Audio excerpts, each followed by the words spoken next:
Mbak kancaku sing jenenge Andre sering ngajaki mokel. Alah wis ra kaget ya.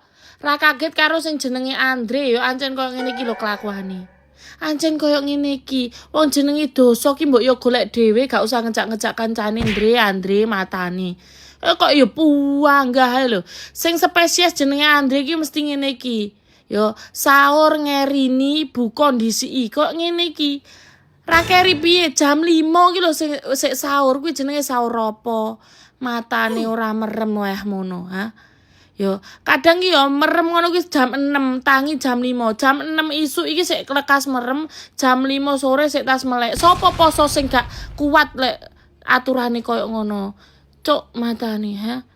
Mbok yo lereno iki bulan poso Andre poso utuk bulane tok sing poso kowe iya Andre ki ancen kok ngene kelakuane jenenge poso ki kan yo ambu-ambune ki yo bau suar apa bau